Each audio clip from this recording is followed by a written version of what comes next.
On April 29th, 2011, while 2 billion people watched the perfect fairy tale wedding of Prince William and Kate Middleton, a single discordant note sat scowling on the steps of the altar. Buried under the billowing lace of the bride was an 8-year-old girl with a flower wreath in her hair and a look of utter imperious boredom that cut through the pageantry like a knife. The world laughed and dubbed her the grumpy bridesmaid, seeing only a tired child in a viral moment. But looking back, that scowl was not merely a tantrum. It was a genetic echo. The girl was Lady Margarita Armstrong Jones, and she was staring down the lens with the heavy-lidded, unimpressed eyes of her grandmother, Princess Margaret, a haunting reminder that in the House of Windsor, attitude is hereditary. That child on the steps was the living vessel of the monarchy's most volatile legacy, the Snowdon curse. Born into a family defined by the most scandalous royal divorce of the 20th century, Margarita was raised to be the corrective, the stable daughter of the boring branch that would finally break the cycle of broken homes and wasted talent. Instead, history hunted her down. As she grew from that grumpy bridesmaid into a young woman, the stability crumbled. Her own parents' marriage dissolved, and she was forced to inhabit the exact same wreckage that consumed her grandmother. This is not just the story of a viral meme. It is the autopsy of a family trauma that refused to die. The story of a young artist trying to forge a future while trapped in the loop of her family's tragic past. Lady Margarita Elizabeth Rose Aline Armstrong Jones was born on May 14, 2002, at the Portland Hospital in London, but her arrival into the world was shadowed by a darkness that no nursery light could dispel. Just 3 months earlier, in February 2002, her grandmother, Princess Margaret, the Queen's sister and the defining chaotic spirit of the age, had died after a long, devastating decline, marked by strokes and isolation. A few weeks after that, the Queen Mother had passed away. The royal family was in a state of profound mourning, their black veils barely folded away when Margarita's first cry was heard. She was a posthumous grandchild, a baby born into a house that was still sweeping up the ashes of the previous era. She never met the woman whose face she would inherit, yet she would spend her entire life being compared to her. From her very first breath, she was a replacement, a new bloom on a withered branch, tasked with carrying the DNA of the most charismatic and troubled royal of the 20th century into the new millennium. Margarita's lineage is a potent, volatile cocktail of two very different worlds. On one side, she is a Windsor. She is the great niece of Queen Elizabeth II, a descendant of kings and emperors, bound by the suffocating, rigid protocols of duty, silence, and service. This bloodline demands invisibility, conformity, and the suppression of the self for the good of the institution. On the other side, she is an Armstrong Jones. Her grandfather was Anthony Armstrong Jones, the first Earl of Snowdon, a genius photographer, a bisexual bohemian, a man who loathed boredom and thrived on chaos. The Snowdon bloodline is creative, artistic, sexually fluid, and allergic to rules. It demands expression, disruption, and the pursuit of beauty at any cost. Margarita exists in the friction between these two tectonic plates. She is the product of the most explosive royal marriage of the 20th century, and her life is a silent battle to reconcile the grandmother who wore the crown with a grandfather who held the camera. Her parents, David Armstrong Jones and Serena Stanhope, were supposed to be the corrective to this chaotic history. When they married in 1993, they were hailed as the boring ones, the stable, reliable couple who would finally break the curse of the Margaret-Tony union. David was a furniture maker, a craftsman who channeled his father's creativity into the solid, reliable medium of wood, rather than the fleeting, dangerous medium of photography. Serena was an aristocrat, the daughter of the Earl of Harrington, a woman of quiet beauty and impeccable breeding.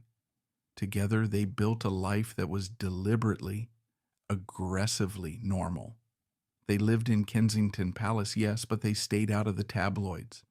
They raised their children, Charles and Margarita, with a fierce protectiveness, shielding them from the flashbulbs that had blinded the previous generation.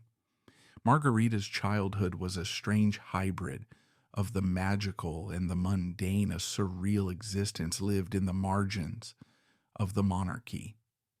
Imagine growing up with the Queen of England not as a distant figurehead on a stamp, but as Aunt Lilibet, a kindly old lady who let you ride ponies at Windsor and gave you chocolates at Christmas. Margarita spent her holidays at Balmoral, running through the heather with her cousins, William and Harry. She was an insider in the truest sense, privy to the private jokes and the hidden warmth of a family the world sees as cold stone. Yet she was also an outsider. She was not a royal highness. She had no security detail. She was expected to queue for the bus, to do her homework, to prepare for a life of work. This is the peculiar agony of the minor royal in the modern age. You are raised in palaces, surrounded by Van Dyck paintings and liveried footmen. You are taught the complex choreography of the court, when to curtsy, how to hold a teacup, whom to address as ma'am. You breathe the rarefied air of the establishment. But at the same time, you are told that this is not really yours. You are told that you must make your own way, earn your own money, and live in the real world. You are a princess in private, but a civilian in public. It creates a psychological schizophrenia, a sense of belonging everywhere and nowhere. Margarita watched her cousins become global icons, their faces plastered on magazines from Tokyo to Toronto, while she remained a footnote, the girl in the background of the balcony photos, close enough to feel the heat of the fame, but distant enough to be ignored by the historians.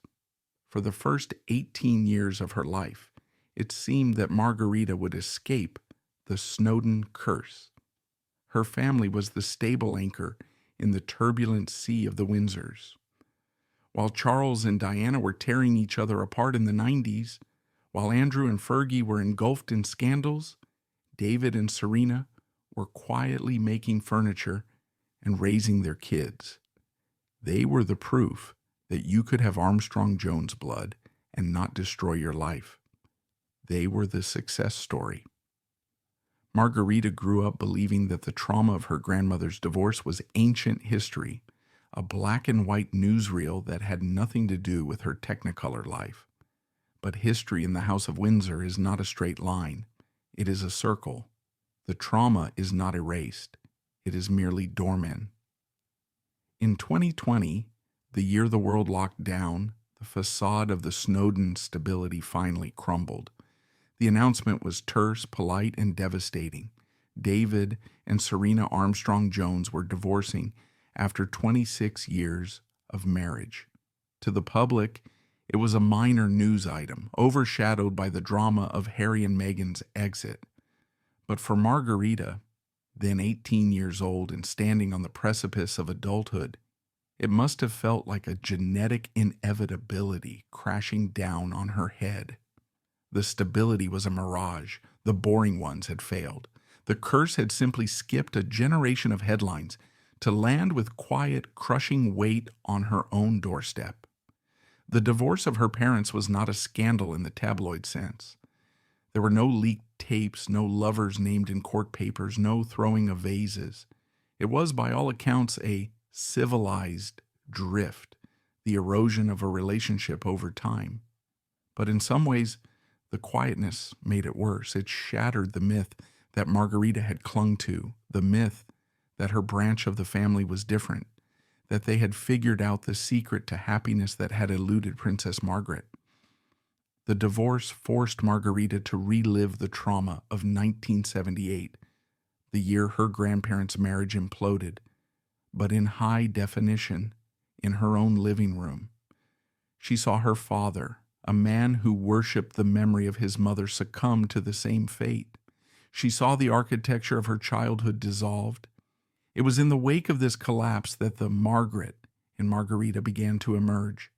Faced with the disintegration of her home, she did what Snowdons always do. She fled to the Bohemian. She did not retreat to a country estate to breed horses. She did not take a safe job in an art gallery in Mayfair. She packed her bags and moved to Paris. This was not a random geographical choice. It was a spiritual return. Paris was the city her grandmother Margaret had loved above all others.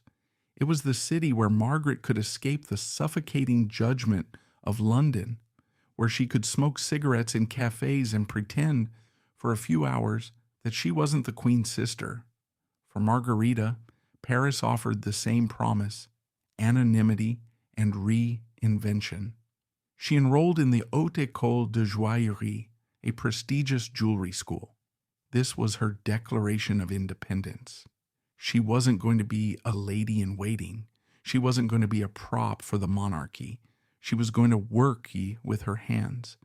She was going to burn and twist metal, just as her father cut wood and her grandfather captured light. There's a profound defiance in her choice of career. Jewelry is permanent. It is cold, hard, and lasting. In a life defined by the impermanence of relationships, by the shifting sands of royal status, and by the fragility of marriage, Margarita chose to create objects that cannot be broken. She works with silver and gold, hammering them into shapes that feel organic, sculptural, and messy. Her brand Matiere is not about delicate tiaras or polite pearls. It is about texture. It is about the mark of the maker. It is tempting to psychoanalyze the art. Is she forging the stability she lacks? Is she trying to create beauty out of the raw materials of her heritage? Or is she simply trying to make something that is entirely, undeniably hers? But even in Paris, the shadow of the crown is long. Margarita cannot simply be a jewelry student. When she walks down the Boulevard Saint-Germain, she carries the history of the British monarchy in her posture. She has the Windsor walk, hands clasped, spine straight, eyes scanning the middle distance. She is the girl who walked behind the Queen's coffin. She is the girl who stood on the balcony for the Jubilee. She occupies a liminal space, too royal to be normal, too normal to be royal. She has to hustle for her career, promoting her jewelry on Instagram, doing photo shoots, navigating the commercial world. Yet every article written about her starts with Princess Margaret's granddaughter. Her work is never judged on its own merit. It is always weighed against the glamour of a dead woman. This comparison to Princess Margaret is a double-edged sword that cuts deep. On one hand, it gives Margarita a mystique that money can't buy. She has the vintage allure, the connection to the golden age of royalty. When she appeared on the cover of Tatler magazine in 2023, posing in a couture gown with a look of imperious boredom, the resemblance was uncanny. The internet gasped. "She is Margaret reborn," they said. They saw the heavy-lidded eyes, the petite stature, the sensuality that simmered just below the surface. But looking like Princess Margaret comes with a cost. Admiration mixed with expectation she never asked for. Margaret was a tragic figure, a woman of immense talent and charisma who wasted her life in a haze of gin, cigarettes, and disappointment. She was a woman who was never allowed to be fully herself because she was the spare, the backup plan who was never needed. Margarita is the spare of the spare. She is 2 steps removed from the throne, which gives her freedom, yes, but it also leaves her adrift. She has no constitutional role. She has no state funding. She has to survive on her wits and her trust fund in a world that is increasingly hostile to inherited privilege. She is trying to build an identity in a world that only wants to see her as a ghost. The death of Queen Elizabeth II in September 2022 was a seismic event for the world, but for Margarita, it was the loss of the family's North Star. The Queen was the glue. She was the one who included the Snowdons, who invited them to Christmas, who ensured they remained part of the inner circle despite the divorce of Margaret and Tony. With the Queen gone, the dynamic has shifted. King Charles III is a man on a mission to streamline the monarchy. He wants a slimmed-down team. He wants to cut the fat. There is no room for the minor cousins on the balcony anymore. Margarita is being pushed further to the margins. She is becoming a historical footnote in real time. There is a quiet sadness in the photos of Margarita at the Queen's funeral. She walked in the procession, dressed in black, her face pale and drawn, her eyes hidden behind a veil. She looked tiny against the vast Gothic architecture of Westminster Abbey, the same abbey where she had sat as a grumpy child 11 years earlier. She was mourning her great-aunt, but she was also mourning the end of an era. She was mourning the loss of the protection that the Queen had provided. Now she is out in the cold, facing a future where being a Snowdon might not mean anything at all. However, the lowering of the coffin into the royal vault signaled more than just the end of a reign.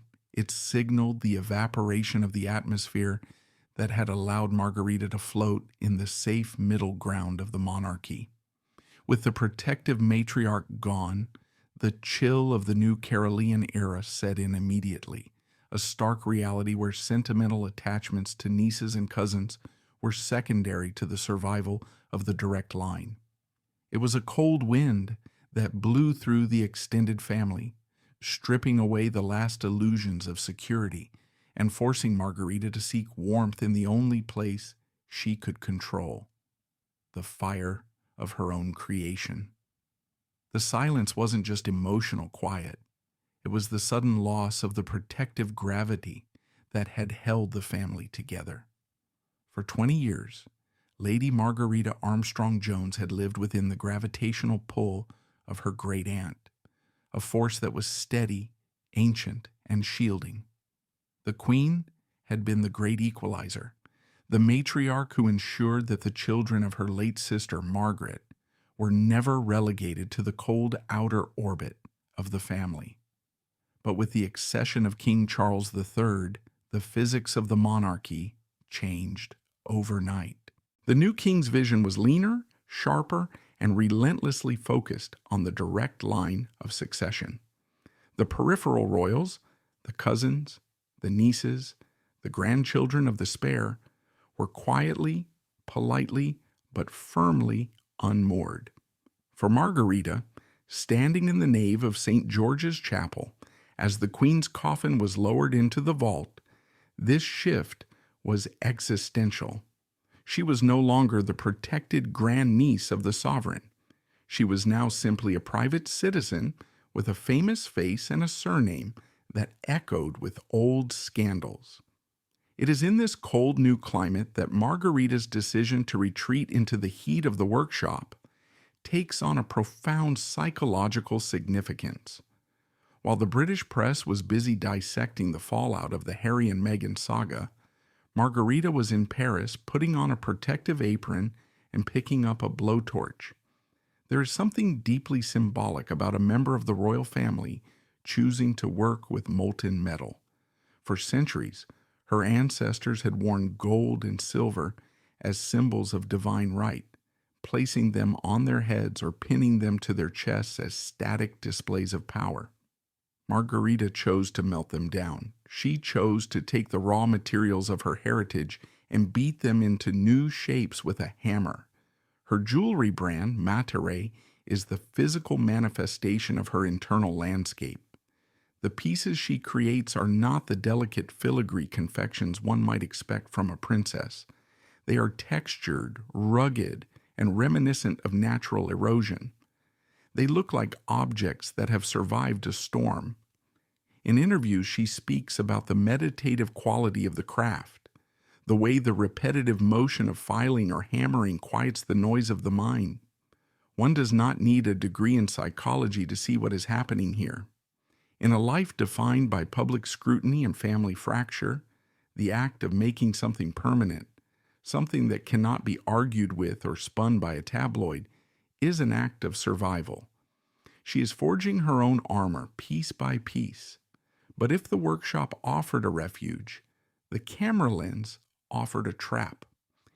In 2023, Lady Margarita made a decision that would thrust her squarely back into the blinding spotlight she had tried to avoid.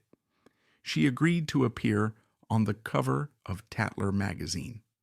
It was her coming-of-age moment, her debutante ball for the digital era. The resulting image was a masterpiece of calculated nostalgia.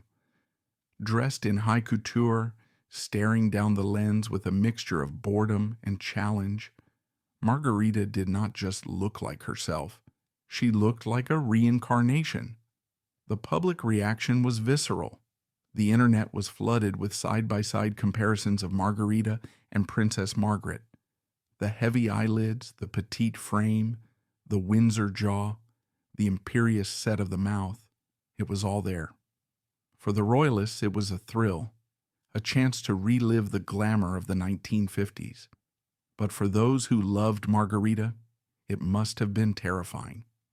By stepping into that visual archetype, she was inviting the world to project her grandmother's tragedy onto her own life. She was allowing herself to be cast as the new Margaret, the party girl, the rebel, the tragic beauty. It is a dangerous role to play. Princess Margaret's life was a cautionary tale of wasted potential, of a woman who had too much personality for her position and too much position for her personality. By donning the mask of her grandmother, Margarita was flirting with a ghost. Yet, there is a crucial difference between the two women, a difference rooted in the other half of Margarita's DNA, the Armstrong Jones side. While she looks like a Windsor, she thinks like a Snowdon. Her grandfather, Anthony Armstrong Jones, was a man who navigated the royal world with a camera in his hand and a smirk on his lips. He was an observer, a chronicler, a man who used his art to maintain his independence from the stifling court life. Margarita has inherited this Snowdon eye. She is a photographer as well as a jeweler. Her photography is quiet, textural, and observant. It suggests that unlike her grandmother, who demanded to be the center of attention, Margarita prefers to be the one watching. She understands the power of the image because she comes from a lineage of image makers. She knows that the cover of Tatler is just a performance, a costume drama she can step out of once the shoot is over. This artistic duality, the desire to be seen and the need to hide, plays out in her social life. Margarita occupies a unique stratum of London society. She is a regular at the Chelsea Arts Club, the bohemian sanctuary where her grandfather once held court. It is a place of eccentricity, where painters and sculptors drink wine and argue about aesthetics, far removed from the stiff upper lips of Buckingham Palace. Here, Margarita is just another creative 20-something, judged by her portfolio rather than her pedigree. But then, a week later, she will be at a state event, curtsying to the king, wearing a hat that costs more than a car. Navigating these two worlds requires a level of code switching that is exhausting to contemplate. In Paris, she is the cool art school student, living in a rented apartment, riding the metro, smoking cigarettes, and speaking fluent French. She is Margarita, the girl who burns her fingers on hot silver. In London, she is Lady Margarita, the granddaughter of the late princess, the cousin of the heir, the girl who must be careful who she dates, because a kiss in a nightclub could end up on the front page of The Sun. The breakdown of her parents' marriage in 2020 removed the safety net that had allowed her to balance these worlds with relative ease. When David and Serena were together, they provided a normal home base, a place where the royal madness stopped at the front door. With that home fractured, Margarita has been forced to grow up fast. She has had to build her own infrastructure of emotional support. She relies heavily on her older brother Charles Armstrong Jones, now the Viscount Linley. They are a tight unit, the two survivors of the boring branch that suddenly got interesting. They are often seen together at events, a united front of two, signaling to the world that while the marriage failed, the family endures. But the financial reality of her position is the unsung stressor of her life. The public assumes that all royals are fabulously wealthy, cushioned by bottomless coffers of gold. The truth is far more prosaic. Margarita is not a working royal. She receives no sovereign grant. She has no police protection. While she undoubtedly has a trust fund, the Armstrong Jones wealth is not infinite, and the cost of maintaining a royal lifestyle in the 21st century is astronomical. She has to work. Her jewelry brand is not a vanity project. It is a necessity. She needs to sell rings to pay rent. This places a unique pressure on her art. She cannot simply create for the sake of creation. She has to be commercial. She has to hustle. She has to leverage her name to get into the room and then prove her talent to stay there. It is a hustle that Princess Margaret never had to understand, but one that Tony Snowdon would have respected immensely. There is also the looming question of love. For a woman in Margarita's position, romance is a minefield. She is a prize, a trophy, a story to be sold. How does she trust that a suitor loves her for herself and not for the proximity to the king? How does she find someone who can handle the baggage of the Snowdon name, the legacy of divorce, the paparazzi, the pressure? Her grandmother's love life was a car crash of tragic proportions. Peter Townsend, Tony Snowdon, Roddy Llewellyn. It was a series of men who either couldn't have her or couldn't handle her. Margarita has to navigate this landscape with the radar of a war veteran. She keeps her private life aggressively private. There are no public boyfriends, no red carpet debuts. She has learned from the mistakes of her ancestors. Keep your heart off the front page. As she moves through her 20s, Lady Margarita is becoming the test case for the new generation of outer circle royals. She is showing us what happens when the fairy tale ends and the real world begins. She is not waiting for a prince to rescue her. She is building her own castle out of silver and light. She is the girl who looked at the wreckage of her family's history, the broken marriages, the alcoholism, the wasted talent, and decided to pick up the pieces and make art out of them. But the ghost is always there. The Margaret in her name is a constant whisper. Every time she lights a cigarette, every time she stays out too late at a party, every time she looks at the camera with that hooded, heavy-lidded gaze, the world holds its breath. Is she the new Margaret? Is she destined for the same glittering, tragic descent? Or is she the antidote? Is she the one who finally breaks the cycle, who takes the passion and the creativity of the Snowdons and grounds it in the reality of work? The answer lies in her hands, those hands that are currently stained with polishing compound, holding a hammer, poised to strike the metal.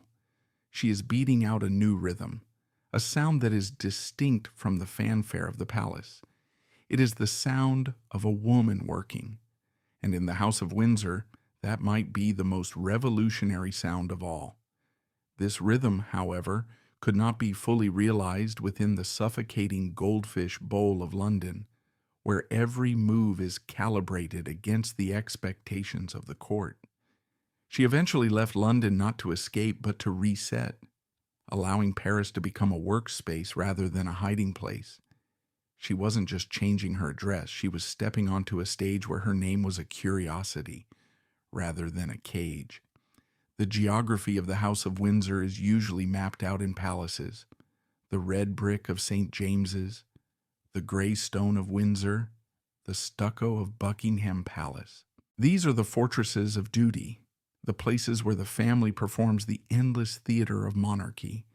But for the Snowdon branch of the family, the artistic, wayward, and emotionally complex lineage to which Lady Margarita belongs, there has always been a spiritual alternative, a city that serves as both an escape hatch and a mirror: Paris.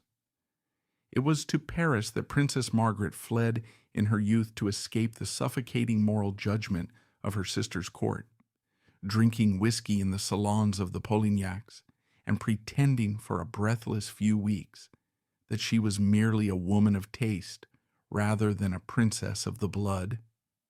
And it is to Paris that Lady Margarita has retreated in the wake of her own family's collapse, seeking the same anonymity that her grandmother craved, but with a very different set of tools. Margarita's Paris is not the Paris of diplomatic receptions and embassy dinners. It is the Paris gave her room to think, to build, and to work without the eyes of the palace tracking her every move. By enrolling in the Haute École de Joaillerie, she placed herself in a lineage of artisans rather than aristocrats. There is a profound psychological displacement at work here. In London, her hands are expected to be gloved, waving from a carriage or holding a hymn sheet. In Paris, her hands are stained with polishing compound, scarred by slips of the file and hardened by the heat of the crucible. She has chosen to become an alchemist, taking the base metal of her chaotic heritage and trying to transmute it into something solid, something that she can hold and say, "I made this." Her jewelry brand, Matere, offers the most intimate map of her internal world. If you look closely at the pieces she creates, they are striking for their lack of perfection. They are not the high-polished, diamond-encrusted confections of the Cartier showroom. They are organic, rippled, sometimes brutalist. They look like objects that have been eroded by the sea or scarred by fire. In the lost wax casting process she favors, the original mold must be destroyed to reveal the silver or gold underneath.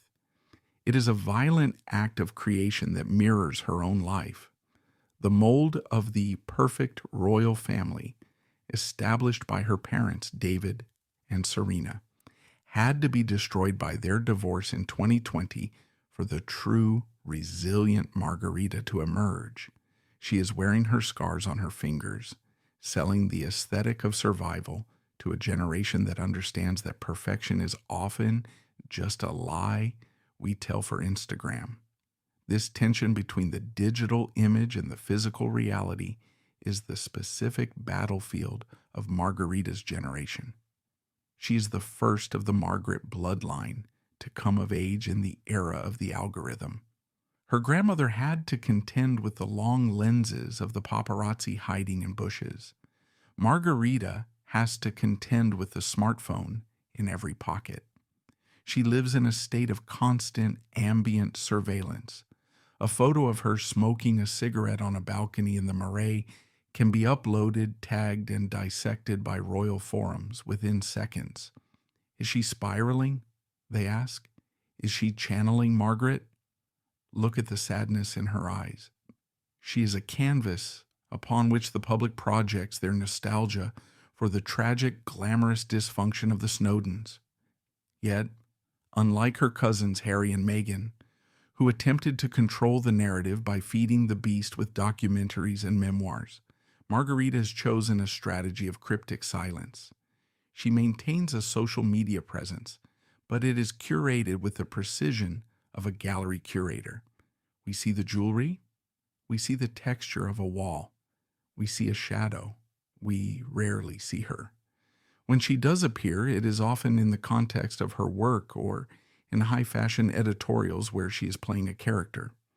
She has learned that in the 21st century, true privacy is impossible, but emotional privacy is still attainable if you refuse to speak. She gives the public the image, but she withholds the caption. She is an influencer who refuses to influence, a royal who refuses to rule, a celebrity who refuses to confess. But the Paris exile cannot last forever. The gravitational pull of London and the crown is relentless.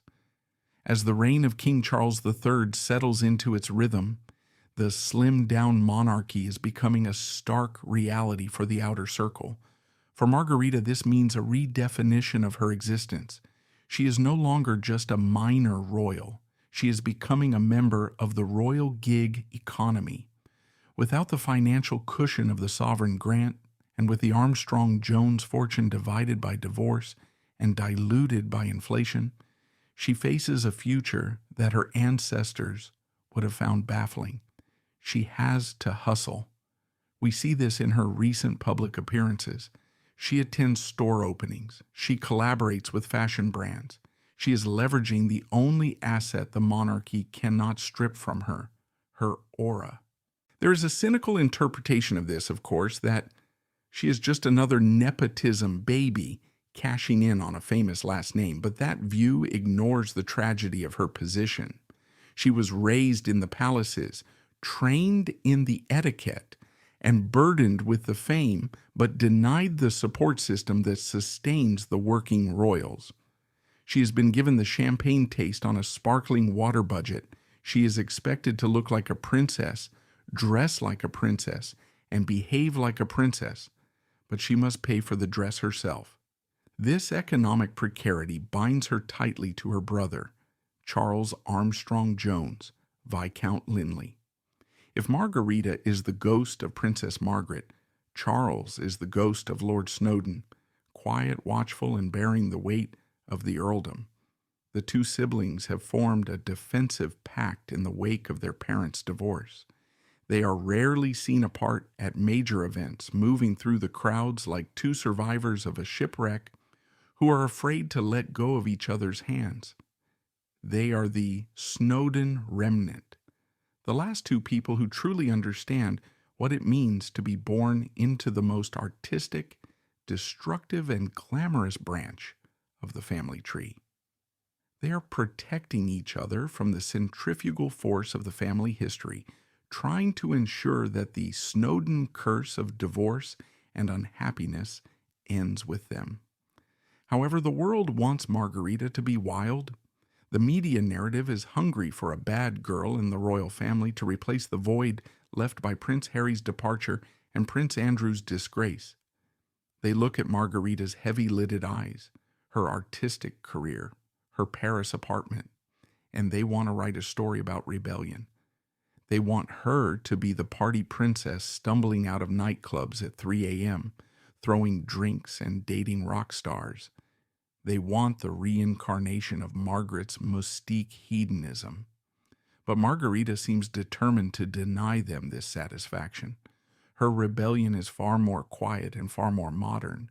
She rebels by being productive. She rebels by waking up early to go to the workshop. She rebels by building a business. It is a subversion of the royal rebel trope. Instead of destroying herself with excess, she is constructing herself with labor. She is answering the question of her existence not with a scandal, but with a product line. Yet the ghost of the past is a patient hunter. As Margarita enters her mid-20s, the pressure to marry will begin to mount. The Snowdon marriage is a loaded concept. Her grandmother married a photographer, and it ended in disaster. Her father married an aristocrat, and it ended in silence. Who can Margarita marry? To bring an outsider into her world is to subject them to the intense, distorting glare of the royal spotlight without the protection of official security.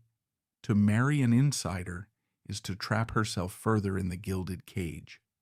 She walks a lonely path, searching for a partner who can understand the peculiar weight of her name without being seduced by it.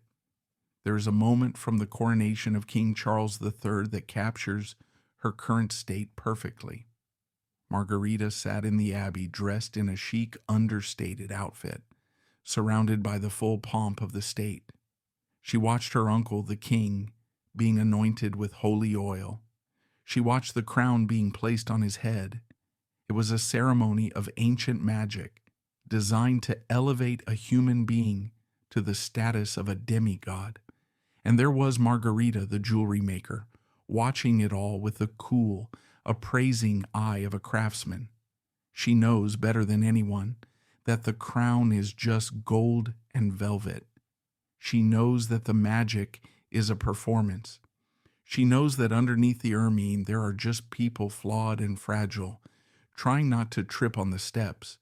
She walked out of the abbey that day and went back to her life, a life that is suspended between the magic and the metal. She is the girl who is seen behind the curtain. She knows that the wizard is just a man pulling levers. And because she knows this, she is free in a way that William and Harry will never be. She can walk away. She can go back to Paris, put on her apron, turn on the torch, and melt the history down, turning the lead of her family's trauma into the gold of her own design. But as the sun sets over the Seine and the lights of London flicker in the distance, the question remains, can you ever really walk away? The blood of the Windsors is not easily shed. The legacy of the Snowdons is not easily silenced. Margarita is building a life of her own, yes, but the foundation is built on the ruins of the past. She is the architect of her own future, but she is working with salvaged materials. And in the silence of her workshop, the echo of her grandmother's laughter and her weeping can still be heard, a reminder that some inheritances are not given in wills, but in the very marrow of the bone.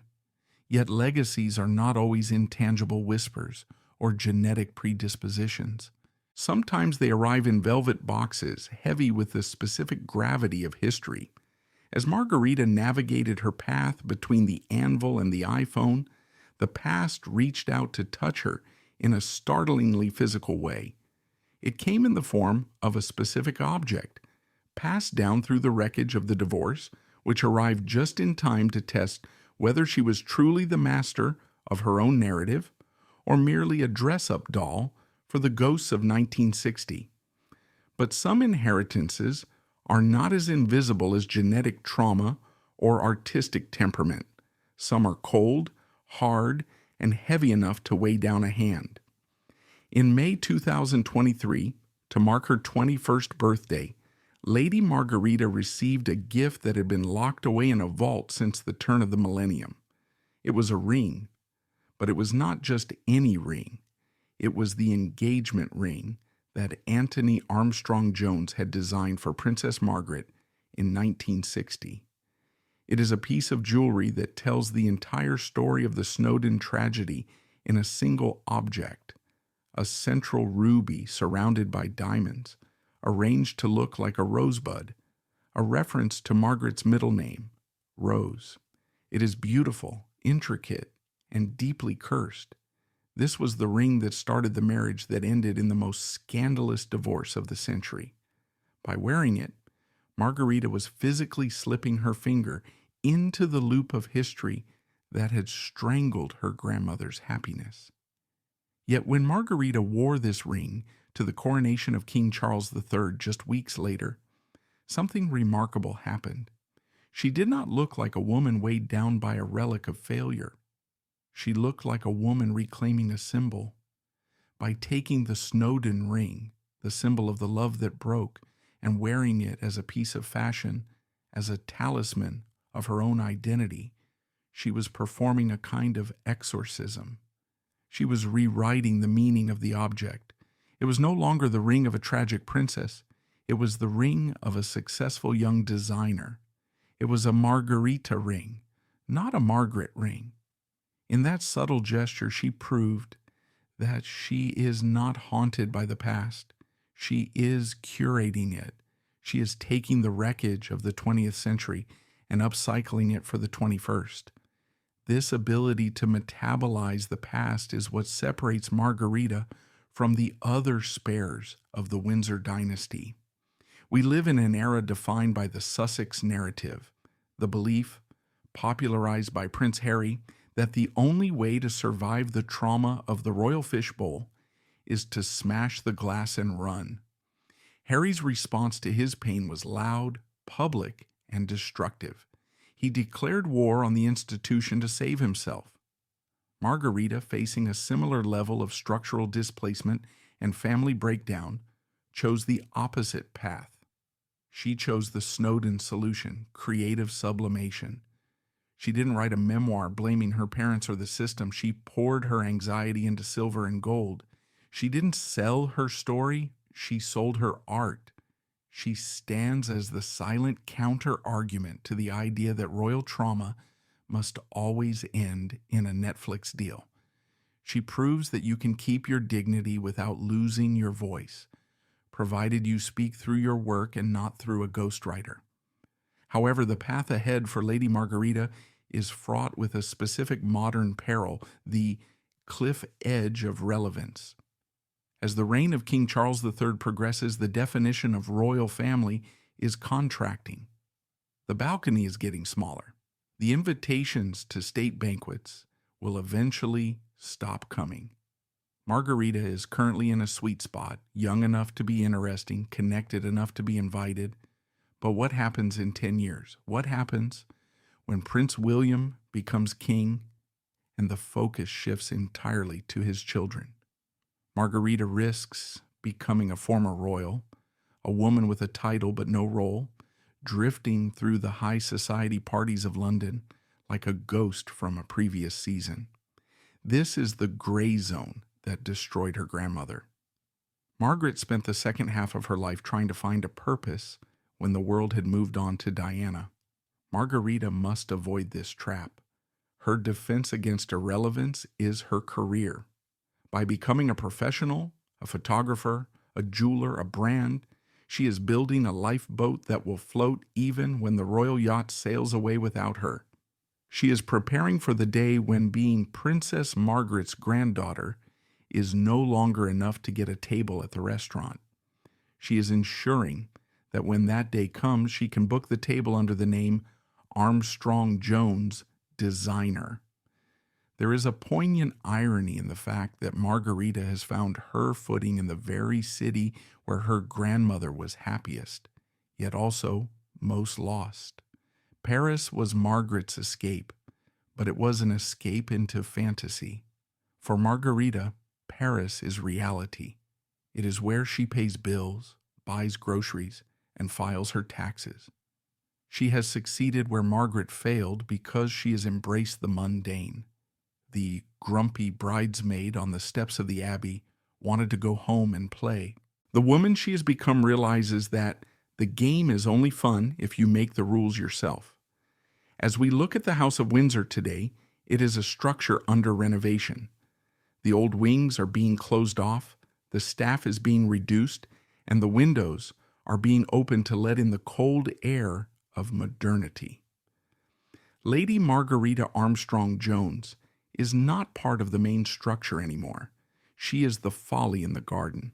She is the beautiful, slightly wild, artistic detail that reminds us of the history of the house. She represents the glamour, the danger, and the artistry that the boring, streamlined monarchy risks losing. A monarchy without its Snowdons is just a group of civil servants in hats. Margarita provides the necessary texture, the reminder that royal blood sometimes runs hot and that even the most disciplined families produce artists. In the final analysis, the story of Lady Margarita is a story of alchemy. She was handed a heavy inheritance, a name synonymous with divorce, a face synonymous with tragedy, and a position synonymous with irrelevance. A lesser person would have been crushed by it, or worse, exploited it for cheap fame. Margarita did neither. She took the lead of her history and put it in the fire. She hammered it, twisted it, and polished it until it became something new. She is no longer the little girl scowling at the wedding of the century.